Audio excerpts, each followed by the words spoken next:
दोस्तों नमस्कार। पुराने समय में एक सेठ एक गांव में अपनी पत्नी के साथ रहता था। सेठ और सेठानी दोनों बड़े ही अक्लमंद और चालाक थे।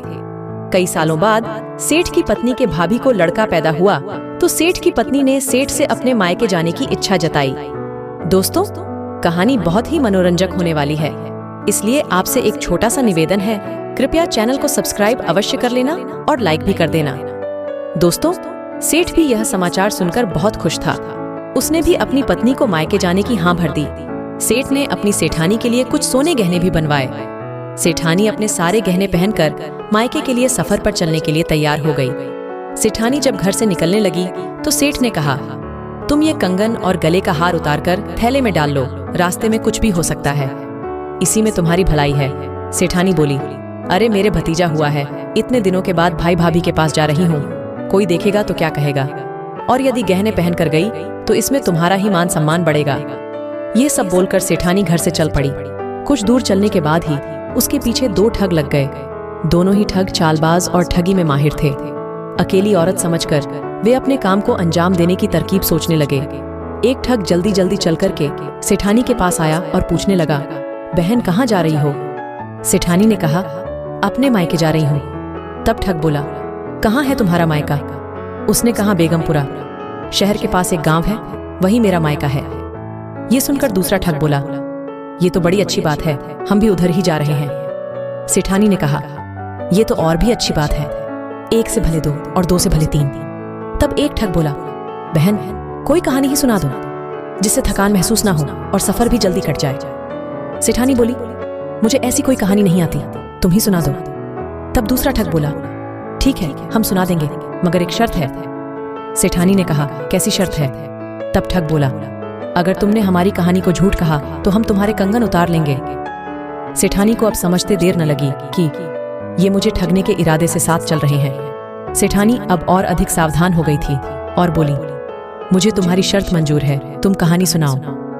तब एक ठग कहानी सुनाने लगा, बहन हमारी एक गाय थी, बड़ी खूबसूरत मोटी मोटी आंखें थीं, उसके बड़े ही मतवाले सींग थे, छोटे छोटे कान थे, दूध इतना देती थी कि हम दोहते दोहते थक जाते थे, लेकिन फिर भी दूध खत्म नहीं होता था। उसमें खास बात यह थी, यदि हम उसके दाहिने सींग पर बैठ जाते तो आकाश में पहुंच जाते और बायां सींग पर बैठ जाते तो पाताल में पहुंच जाते।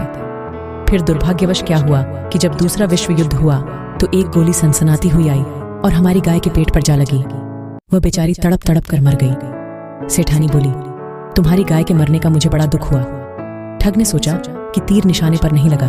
तब ठग ने कहा, बहन अब आपकी बारी आई, आप भी कुछ तो सुनाओ। सेठानी बोली, ठीक है, मेरी भी एक शर्त है।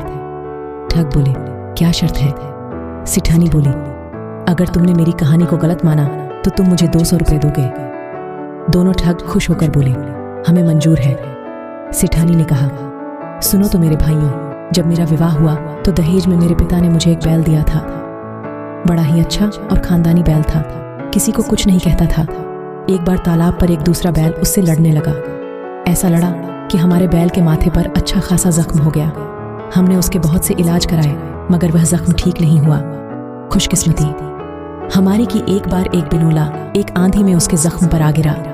कुछ दिनों में ही उस जख्म पर एक कपास का अच्छा खासा पौधा बन गया। भाइयों, उसमें इतनी कपास निकली, तुम्हें क्या बताऊं। हमने वह कपास घर में जमा करनी शुरू कर दी। इतनी कपास उस पौधे से उतरने लगी कि घर में रखने के लिए जगह नहीं बची। गांव गांव में हमारे बैल के चर्चे होने लगे। दूर दूर से हमारे उस अनोखे बैल को देखने लोग आते तो उसकी बड़ाई करते नहीं थकते। हमारे पास इतने ज्यादा कपास हो गई कि हमें संभालना मुश्किल हो गया। हमने बुनकर बुलवाकर उसका कपड़ा बनवाना शुरू करवा दिया। कई किस्म के कपड़े बनवाए, तरह तरह के कपड़े, रंग बिरंगे कपड़े बनवाए, बहुत से खेस भी बनवाए। उन खेसों में से 2 खेस कहीं चोरी हो गए। जो चोरी हुए वे खेस सफेद रंग के लाल किनारी वाले थे। भाई भगवान झूठ न बुलाए, ये वही खेस है जो तुम ओढ़े हुए हो। अब आदर से इन खेसों को उतारकर मुझे दे दो। दोनों ठगों ने खेस उतारकर सेठानी को दे दिए। और करते भी क्या, बेचारों ने शर्त जो लगाई थी, अगर वे उसे झूठा कहते तो भी हार जाते और 200 रुपए देने पड़ते, इसलिए वे मजबूर थे। दोनों ठग खुसर फुसर करने लगे कि हमने तो हजारों को ठगा, मगर ये तो हमारी नानी निकली। तब सेठानी बोली, भाई अभी मेरी कहानी पूरी नहीं हुई है, जरा आगे तो सुनो। उस कपास में से हमने कुछ मलमल के थान भी बनवाए। उन मलमल के थानों में से एक थान गुम हो गया। ये जो तुम पगड़ी बांधे हो, ये उसी थान की है, ये भी उतार कर दे दो। मजबूर ठगों ने वो भी उतारकर सेठानी को पकड़ा दी। अब सेठानी जैसे तैसे उनसे छुटकारा पाना चाह रही थी। अब शहर भी आ गया था। तब एक ठग बोला, बहन बड़ी भूख लगी है, कुछ खाने को लाई हो तो दे दो। सेठानी बोली, नहीं मेरे भाइयों, मैं तो नहीं लाई, मगर मुझे यह अपने कंगन बेचने हैं। पहले यह बेच लूं, फिर अपने भाइयों को मैं अपने रुपयों से खाना खिलाऊंगी। दोनों बेचारे अपना सा मुंह लेकर सोचने लगे, ये सही तो है, हमने कंगन बेचने नहीं पड़ेंगे।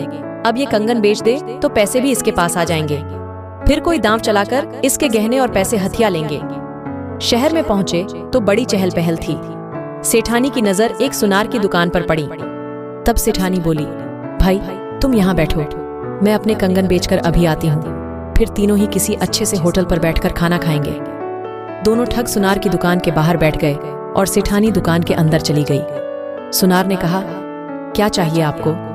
सेठानी बोली, हमारे खेतों में काम करने वाले 2 नौकर हैं, बड़े ही मेहनती और ईमानदार हैं, क्योंकि अब फसल कट गई है। अब मेरे पास कोई काम नहीं है, मैं इन्हें बेचना चाहती हूँ। सुनार ने कहा, नौकरों की तो मुझे सख्त जरूरत है, तुम ये बताओ कि इनकी कीमत क्या लोगी? सेठानी ने 500 रुपये मांगे तो बात 400 रुपये में तय हो गई। सेठानी ने कहा, एक बार मैं नौकरों से ही पूछ लूं कि यहाँ दोनों बिकना चाहते हैं या एक बिकना चाहता है। फिर सेठानी बोली, अरे भाइयों सुनो, एक बेचना है या दोनों? ठगों ने सोचा कि यह कंगन बेचने की बात कर रही है। दोनों एक स्वर में बोले, दोनों बेच दो। सेठानी ने सुनार के पास दोनों ठगों को बेच दिया और 400 रुपये लेकर बाहर आकर बोली, इसी सुनार के मित्र के पास में ही मिठाइयों की दुकान है, इसने मुझे बताया है कि वहाँ बड़ी लजीज मिठाइयाँ बनती हैं। तुम यहाँ ठहरो, मैं मिठाई लेकर अभी आती हूँ। थोड़ी देर बाद सुनार ने उन ठगों को अंदर बुलाया और दुकान की साफ सफाई करने के लिए कहा तो हकीकत सामने आई। दोनों ठगों ने अपना माथा पीटा और मायूस से होकर काम करने लग गए। उधर सेठानी अपने मायके पहुंची और सफर की ये सारी कहानी सुनाई तो सब खूब हंसे और सेठानी की चतुराई पर सब वाह वाह करने लगे। दोस्तों, कहानी कैसी लगी कृपया कमेंट करके जरूर बताएं और चैनल को सब्सक्राइब करना ना भूलें और लाइक भी कर देना। धन्यवाद।